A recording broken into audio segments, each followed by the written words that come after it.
here with a year or 2 years. Q2.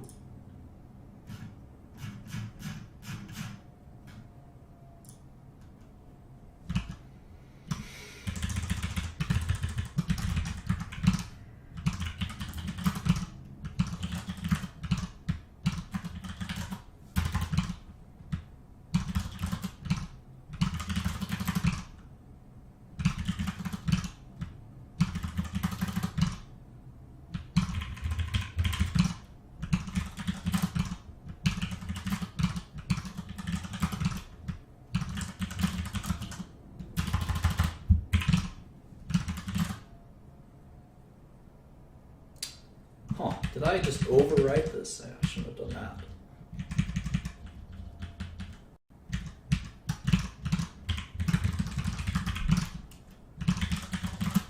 Glad you guys noticed all my mistakes.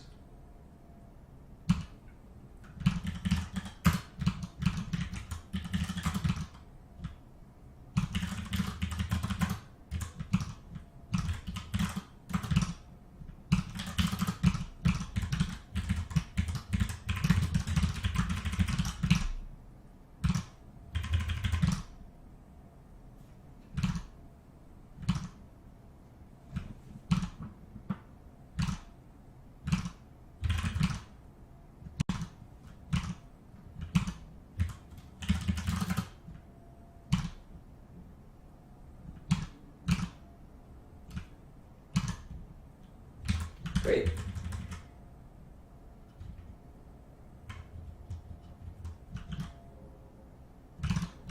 One last one. And you get to learn each company's way of doing this. You can see that this is how Google does it. So every quarter we got to go to this crappy website. Ironic considering it's the best internet company in the world.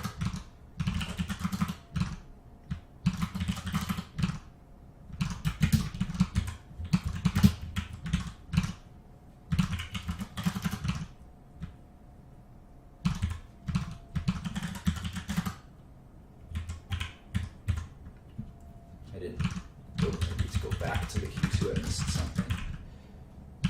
Shares outstanding.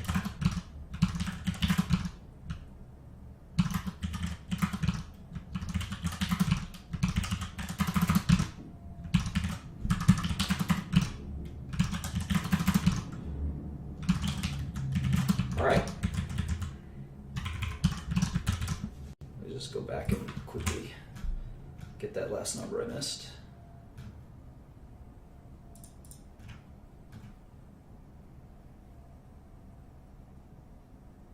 Where do they put it?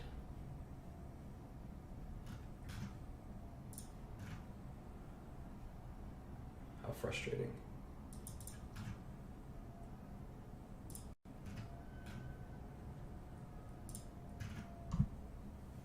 And I'm imagining not 100% of Google's revenue is ads, right? They're starting to sell other things.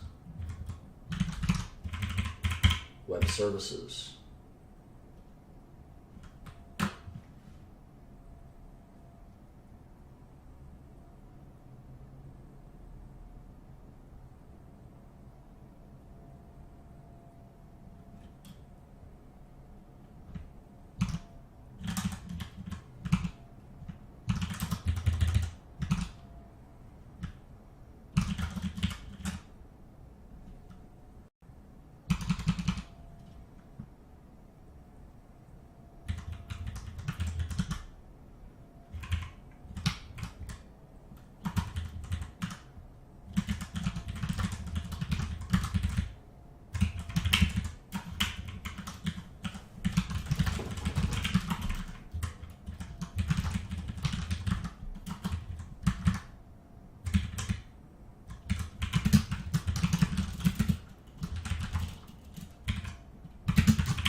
You can see R&D spending is actually actually growing faster than revenue, which is interesting. But you can see their G&A spending, which is kind of their headquarters costs, legal costs, etc. It's not growing at all, which is really impressive.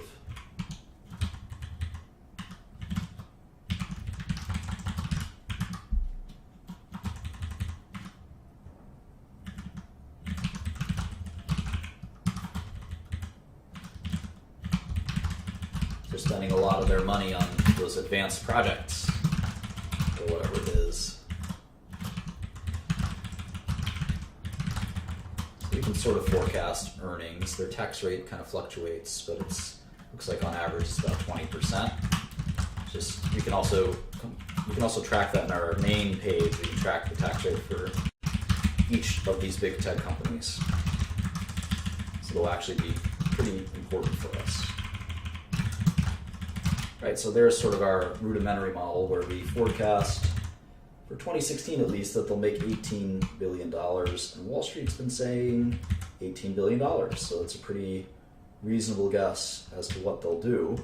Now we're going to have to sort of reverse engineer what the stock market thinks what will happen.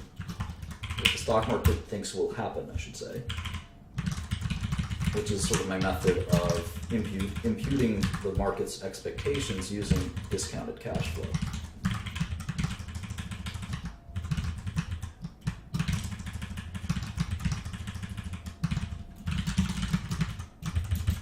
So let's see, if Google grows, say 10% for some odd amount of time, and we assume that global advertising revenue doesn't really grow, because these big things like this don't typically grow. Like pharma revenue hasn't grown that much, is a good example.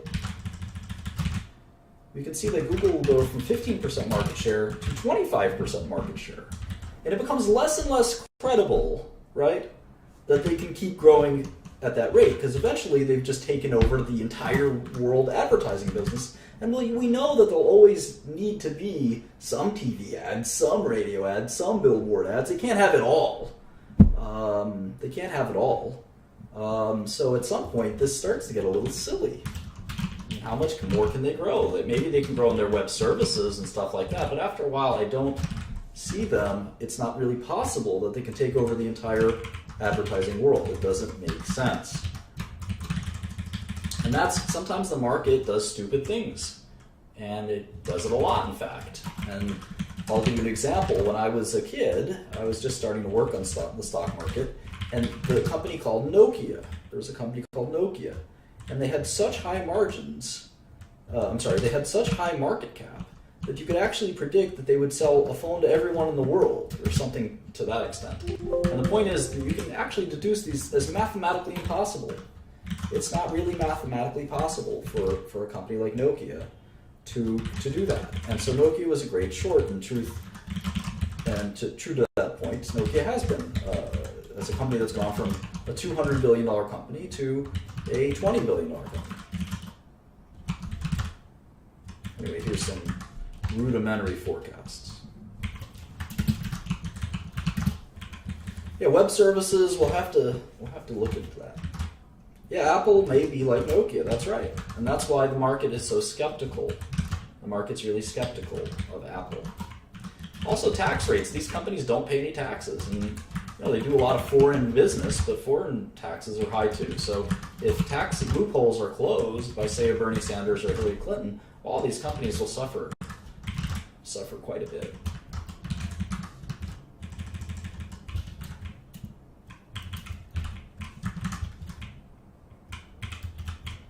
Now, one argument is that Google doesn't really have to spend on R&D, and that this R&D should be cut to reflect the fact that they're spending on this R&D to generate more revenue. And if I'm penalizing them for R&D, I probably shouldn't be doing that, right? And we'll talk about that dynamic quite a bit. In all of finance, that's a really important dynamic. So let's assume at maturity they drop, and let's assume their discount rate is something in between. We should put discount rate over here, just so we know kind of what we're giving it. Master discount rate.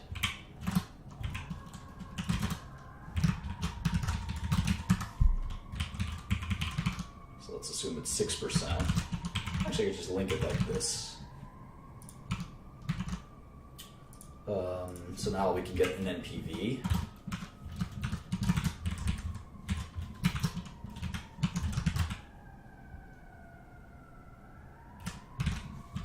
All right, and now we should also get cash in here somewhere. Net cash was 73 billion, let's just say. So by the end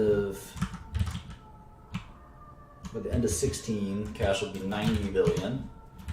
And this will just accrue like this, and we can assume that they earn, say, 1% on their cash, which is reasonable. And it's really penalizing them by not assuming that they earn anything, so we have to give them something. And if you like one company's management team, you could say, well, maybe they're earning 2% on their cash. It's another way to do it. Anyway, what's the NPV?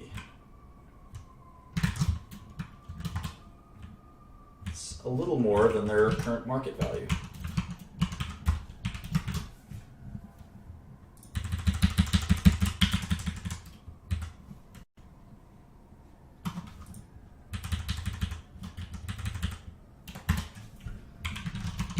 Excel has this bug where sometimes if you calculate numbers, it resets it to 10 decimal points. I gotta call Bill Gates and tell him to fix that.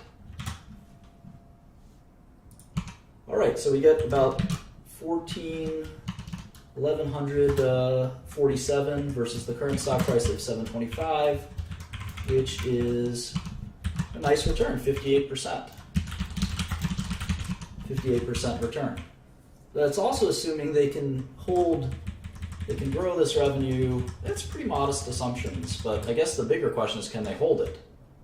Can they hold it over time? Not so much are they there, they're there, but the question is, will they shrink? So if I wanted to reverse engineer this until I get the market's expectations, let me do that. What if they start shrinking? Well, then I get roughly the current market price. They started to shrink.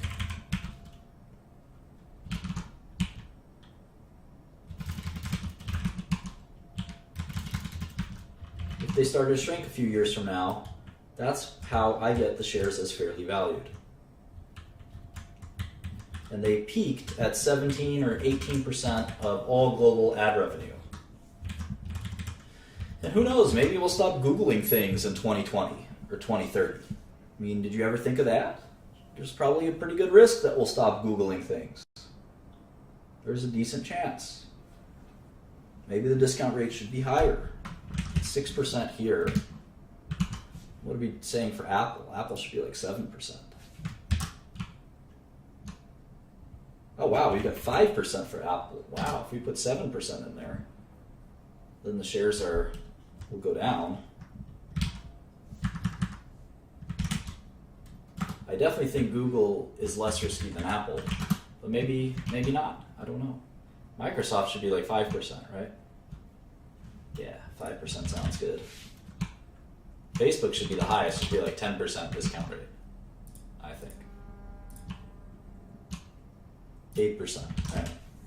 As long as it's the highest. We should put our fair value, right? Fair value.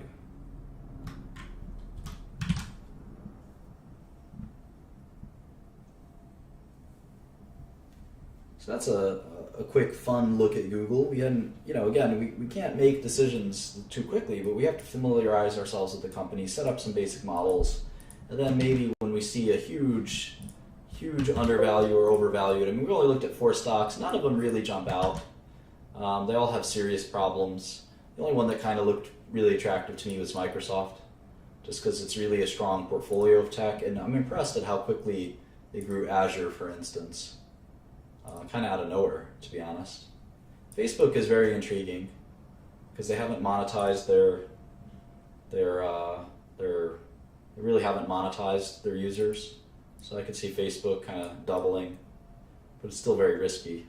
Social networks tend to flame out.